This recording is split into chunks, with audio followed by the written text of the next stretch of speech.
texto nos diz assim: a mulher então disse: agora sei que o Senhor é um profeta. Nossos pais adoravam neste monte, mas vocês dizem que em Jerusalém é o lugar onde se deve adorar. Jesus respondeu: mulher, acredite no que digo. Vem a hora em que nem neste monte, nem em Jerusalém, vocês adorarão o Pai. Vocês adoram o que não conhecem. Nós adoramos o que conhecemos, porque a salvação vem dos judeus.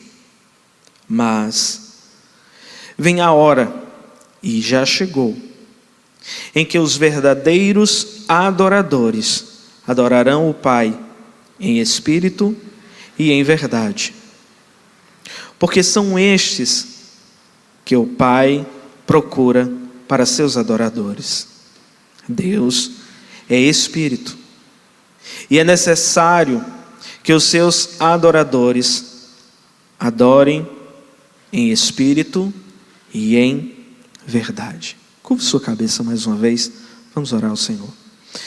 Pai, mais uma vez nós elevamos as nossas vozes a Ti. Colocamos, ó Deus, o nosso coração diante de Ti, Senhor, a nossa essência que Te pertence. Senhor, nessa noite, ó Pai, Te pedimos, fala conosco. Fala, Senhor, aquilo que precisamos ouvir. Fala aquilo, Senhor, que nós necessitamos de ouvir, Senhor. Fala, Senhor, ao nosso coração aquilo que vai nos colocar de joelhos diante da Tua presença, reconhecendo que nada somos, reconhecendo, ó Deus, quão pecadores nós somos e quão carecemos da Tua presença, Senhor. Deus, vem, ó Pai, nos colocar contra a parede e revelar, Senhor, aquilo que precisamos quebrar nas nossas vidas para adorar o Teu nome. Senhor, em nome de Jesus, derrama a Tua graça nessa noite e fala conosco. Vem, ó Deus, se fazer presente no nosso meio, assim como diz a Tua palavra, que aonde estiver reunido 2 ou 3, ali Tu estás no meio.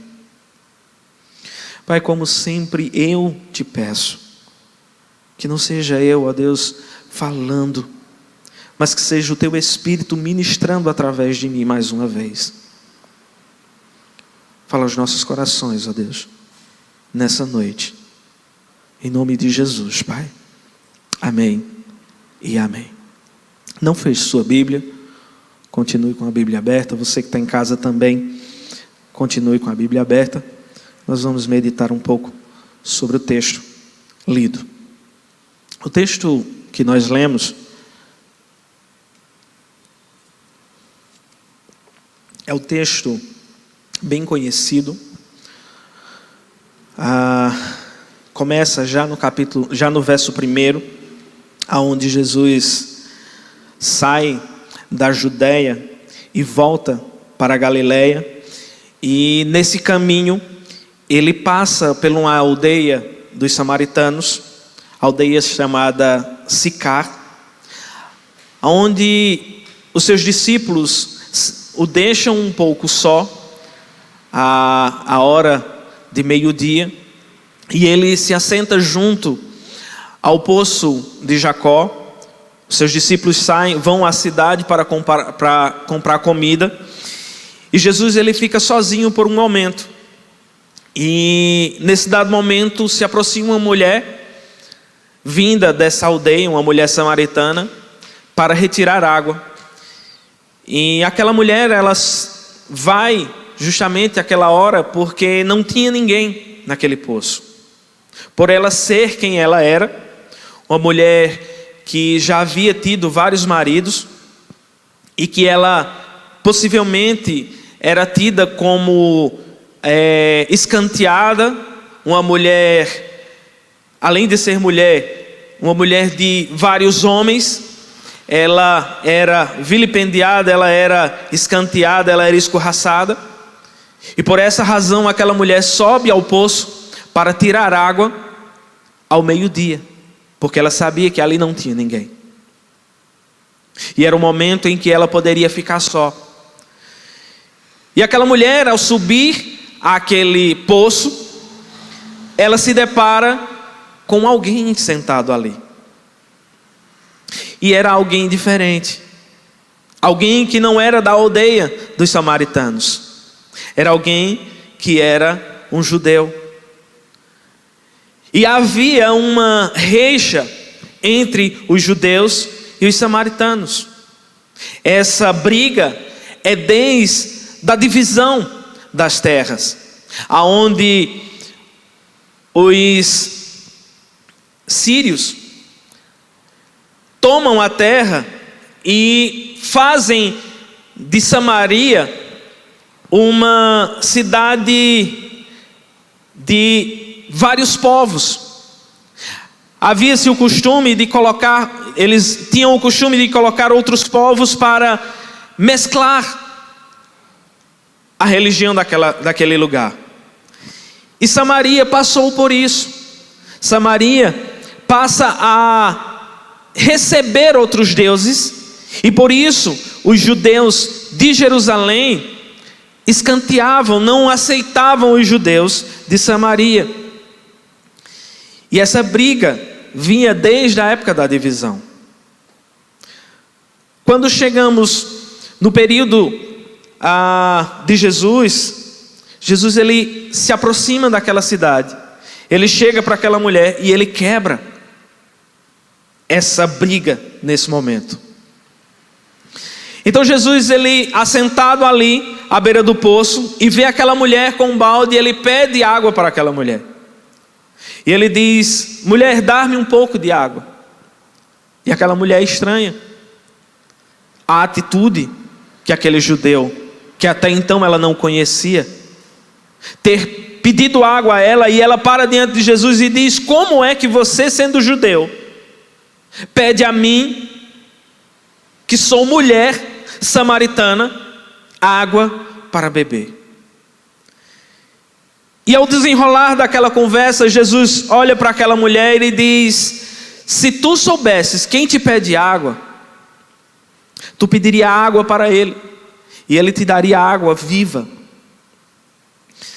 E aquela mulher começa a interagir com o Senhor Jesus naquele momento, e diz: mas você não tem balde, como você pode tirar água? E Jesus começa a tratar o coração daquela mulher de uma forma diferente.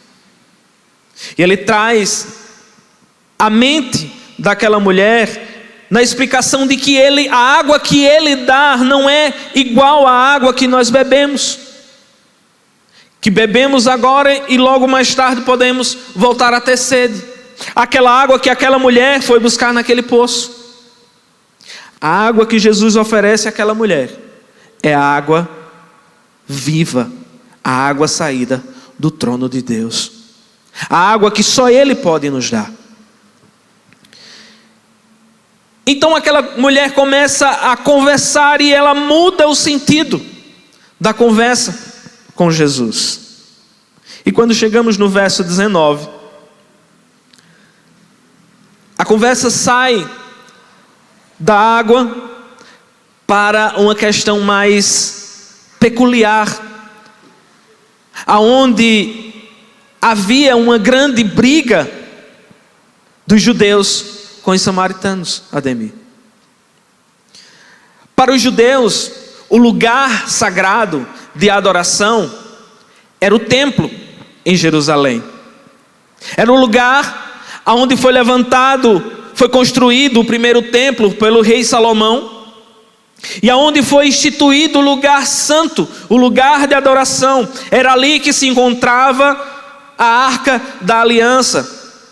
Era ali aonde Deus se revelava e ditava todas as regras para o povo. Era ali onde os sacerdotes cultuavam ao Senhor levando o sacrifício do povo anualmente ao Santo dos Santos. Mas, para os samaritanos, o lugar santo, aonde eles haviam aprendido desde a época de Moisés, era o Monte Gerizim. E o lugar onde Jesus estava, o poço de Jacó, era o lugar estratégico, porque o Monte Gerizim está à frente do poço de Jacó, se enxerga o Monte Gerizim. E aquela mulher olha para Jesus e diz: vocês dizem que o lugar de adoração é em Jerusalém, mas os nossos pais nos ensinaram que o lugar de adoração é no monte, é neste monte. E então Jesus abre mais uma vez a mente daquela mulher e revela o que ele estava prestes a fazer. E ele diz àquela mulher: mulher, acredite no que eu digo, que vem a hora em que nem no Monte Gerizim, nem em Jerusalém, vocês adorarão ao Pai. Jesus, ele para diante daquela mulher e traz uma revelação futura, porém presente já para aquele momento. Jesus, ele passa ali a ensinar o culto verdadeiro ao Senhor. Jesus, ele passa a ensinar aquela mulher que não precisamos de um lugar específico para adorar ao Senhor. Para os judeus era Jerusalém, para os samaritanos era Gerizim. Mas Jesus diz: eu estou acabando com um lugar específico. É chegado a hora vem, em que nem no monte, nem em Jerusalém vocês adorarão o Pai. Jesus para diante daquela mulher e diz àquela mulher: vocês adoram no monte o mesmo Deus, o mesmo Pai que nós adoramos em Jerusalém, porém vocês não têm o conhecimento que nós temos. Os samaritanos adoravam no Monte Gerizim, mas eles adoravam através de imagens. Eles adoravam através de ídolos criados. Eles adoravam a Deus, mas também eles adoravam a outros deuses. Por isso que Jesus para diante daquela mulher e diz: vocês adoram o que não conhecem. Vocês adoram de uma forma mística. Vocês prestam ao culto a Deus, mas vocês também prestam culto a outros deuses. Vocês fazem de forma errada. Porém os judeus adoram o que conhecem. Judeus aqui é a linhagem de Judá. É a linhagem vinda de Judá, o qual adorava em Jerusalém, o qual detinha o centro, a capital de toda a nação. Jesus continua falando com aquela mulher. Ele diz: vocês adoram o que não conhecem. Nós adoramos o que conhecemos, porque a salvação vem dos judeus.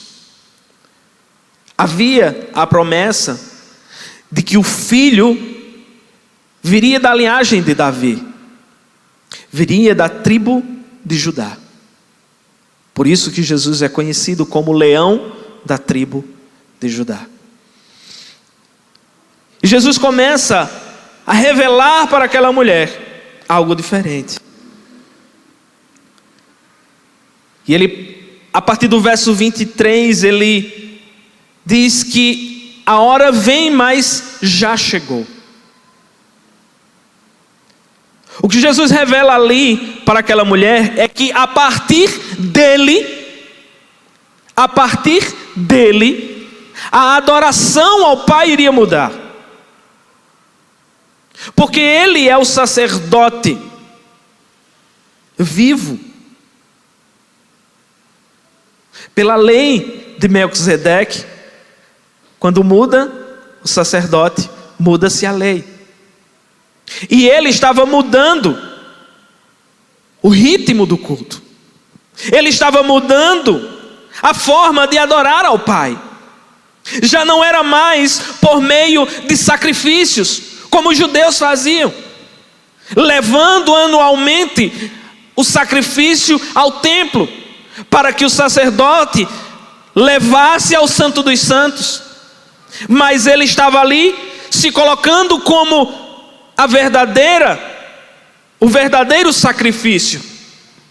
É a partir dele que nós nos aproximamos do Senhor. Por isso que ele diz: a hora vem, ou seja, o sacrifício é daqui a pouco, mas já chegou a hora de adorar. E adorar como? Ele diz: e já chegou a hora em que os verdadeiros adoradores adorarão ao Pai em espírito e em verdade. O que eu acho interessante nesse texto é que Jesus revela a procura do Pai pelos verdadeiros adoradores. A procura do Pai por aqueles a quem Paulo vem dizer lá em Romanos que ele tem chamado, aqueles a quem ele conheceu de antemão, aqueles a quem ele separou desde a eternidade, para que estivesse diante dele, adorando ele, servindo ele. E não é de qualquer maneira. Não é de qualquer maneira que adoramos ao Senhor. Primeira verdade que nós encontramos nesse texto é que para adorarmos ao Senhor é necessário adorarmos em espírito. A adoração em espírito vai além daquilo que podemos fazer com as nossas mãos. A adoração em espírito exige de nós quebrar-nos por completo. A adoração em espírito, Davi nos revela lá no Salmo de número 51, o verso 17, quando ele diz: um coração contrito e quebrantado diante do Senhor ele não despreza. A adoração em espírito requer de nós quebrarmos o nosso eu. A adoração em espírito requer de nós derramar a nossa essência, Ademir, diante do Senhor. Somente por meio do auxílio do Espírito Santo é que chegamos a essa adoração. Mas a segunda verdade em que nós encontramos é que além de adorarmos em espírito, nós temos que adorar em verdade. A palavra do Senhor nos diz: e conhecereis a verdade, e a verdade vos libertará. Quem é que pode nos libertar? A não ser Cristo. Quando Jesus fala: adorareis ao Pai em espírito e em verdade. Ele está falando que nós só conseguimos adorar ao Senhor, nós só conseguimos chegar diante do Pai se for por meio de Cristo. Por outro caminho, não temos como chegar ao Senhor. A adoração ao Senhor em verdade é quando chegamos diante de Cristo arrependidos,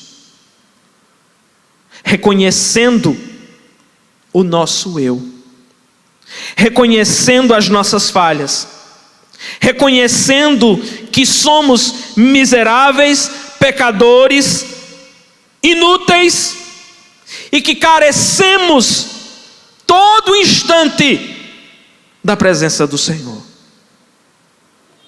Paulo, escrevendo aos Romanos, ele diz: e todos pecaram e destituídos estão da presença do Senhor. E destituídos, separados, estão da presença do Senhor. Mas Cristo, Ele diz que Ele é o caminho, a verdade e a vida.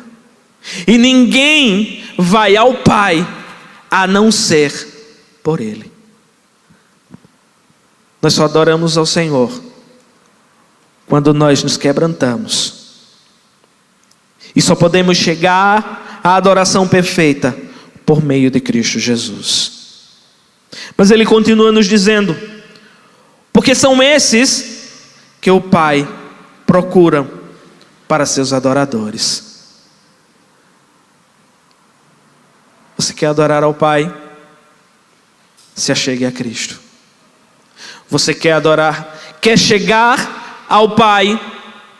Se achegue a Cristo. Ele é o caminho, Ele é a verdade, Ele é a vida. Foi Ele que nos fez e dele somos.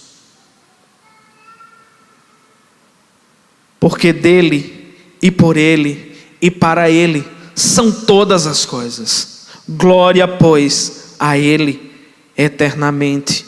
Amém. Você e eu somos adoradores por meio de Cristo Jesus.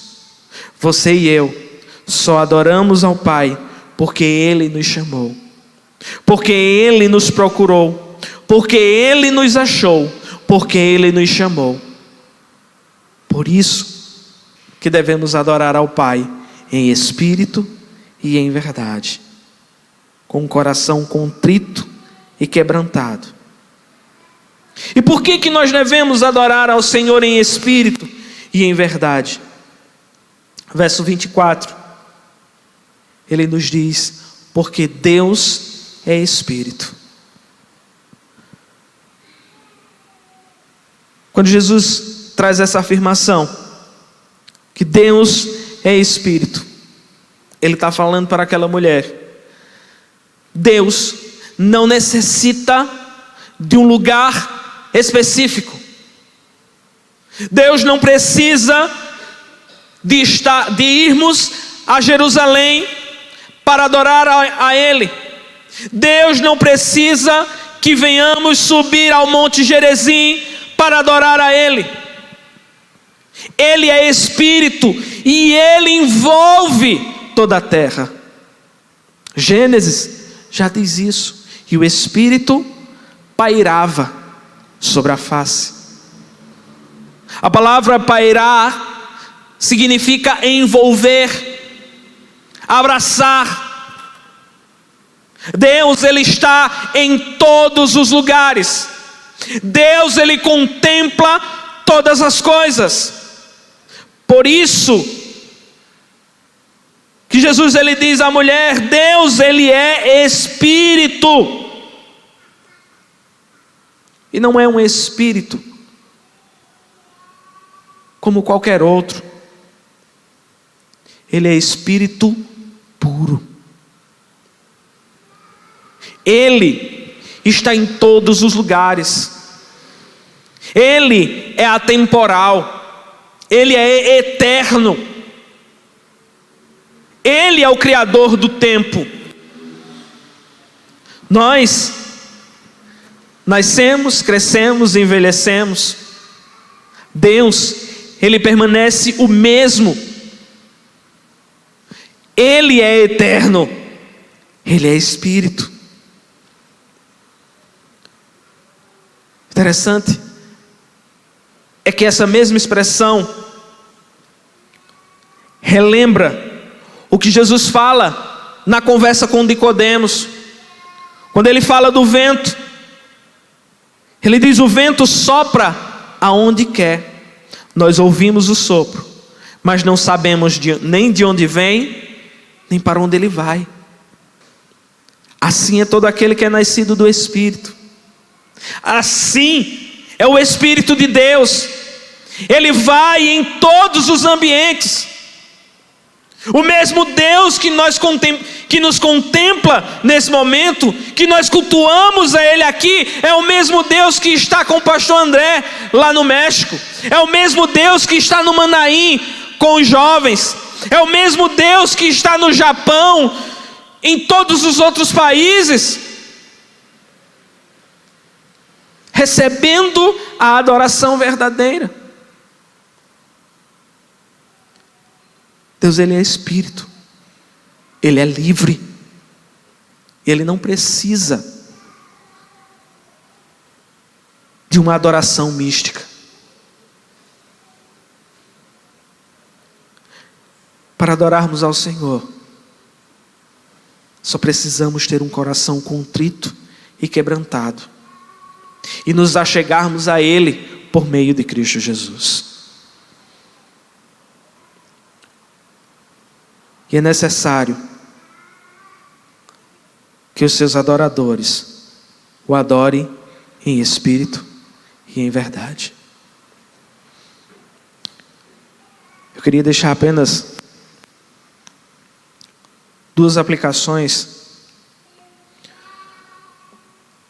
dois textos do F.F. Bruce que me chamaram a atenção. Eu queria que você atentasse para isso. O F.F. Bruce, ele nos diz assim: Deus é Espírito, não somente um Espírito entre outros, mas o próprio Deus é Espírito puro, e por isso o culto no qual Ele tem prazer é espiritual. O sacrifício de um coração humilde, contrito, grato e adorador. Para adorarmos ao Senhor, precisamos ser humildes, nos humilharmos, ter um coração contrito, grato e adorador. Mas ele também diz: uma devoção sincera de coração, em qualquer lugar e hora, é indispensável para quem quiser oferecer a Deus adoração que Ele aceite. Que possamos ter um coração sincero, um coração grato, contrito e quebrantado diante do Senhor, para que assim venhamos o adorá-lo em espírito e em verdade, porque Ele é Espírito e precisamos adorá-lo assim. Amém? Vamos ficar de pé?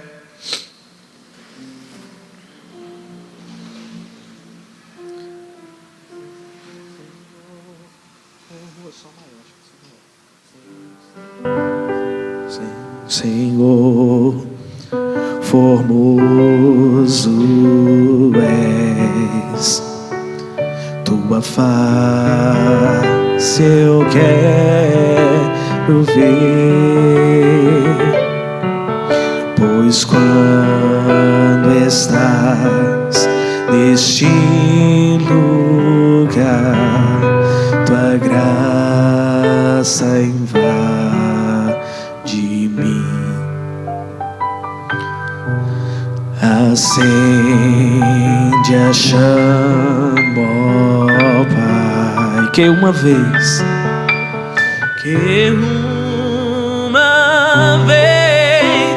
brilhou, vem limpar, brilhar, resplandecer o meu primeiro amor. Vem limpar, brilhar, resplandecer o meu primeiro amor. Senhor Deus, nós nos colocamos, Senhor, diante da Tua presença, Pai. Deus, para oferecer-te um culto racional, um culto, Senhor, aonde venhamos a Ti quebrantados, com o coração, Senhor, quebrado, para Te oferecer-te, ó Senhor, as nossas vidas. Senhor, nós nos colocamos diante da Tua presença, ó Pai, como vasos feitos por Ti, mas para adoração Tua, Senhor. Deus, nós nos colocamos na Tua presença, com as nossas vidas, sim, Senhor, cheias de feridas, cheias de pedradas, mas arrependidos, ó Deus, e crendo na Tua palavra, crendo no Teu perdão, tendo a certeza de que Cristo morreu por nós na cruz do Calvário, para nos dar vida, e vida em abundância. Senhor, nessa noite nós queremos Te adorar, Senhor, em espírito e em verdade. Prestar, Senhor, um culto a Ti verdadeiro, um culto sincero, um culto, ó Deus, aonde nós nos derramamos diante de Ti e sentimos a Tua presença. Senhor, em nome de Jesus, nos leva, Senhor, à Tua presença, por meio de Cristo Jesus. Permita, Senhor, que a nossa adoração chegue, Senhor, ao Teu trono. Permita, Senhor, que a nossa adoração, que a nossa oração, ó Pai, chegue às Tuas narinas como aroma suave. Recebe, Senhor, a nossa adoração. Recebe, Senhor, o nosso culto. E vem, ó Deus, renovar as nossas forças. Vem, Senhor, em nome de Jesus, nos levantar para continuar caminhando para junto de Ti, para continuar, Senhor, na Tua presença, adorando o Teu nome e sendo, Senhor, servindo, ó Pai, de instrumentos nas Tuas mãos. Renova, Senhor, as nossas forças. Permita que a nossa adoração chegue diante de Ti, Senhor. Permita, Senhor, que venhamos fazer um culto racional, mas um culto em que o Teu nome seja adorado. Culto, ó Deus, genuíno, em que Te apraz, em que, Senhor, tu venhas ter prazer. Em nome de Jesus, Pai. Recebe a nossa adoração. Recebe o nosso louvor, Pai. Em nome de Jesus, Senhor. Amém e amém. Glória seja dada no nome do Senhor.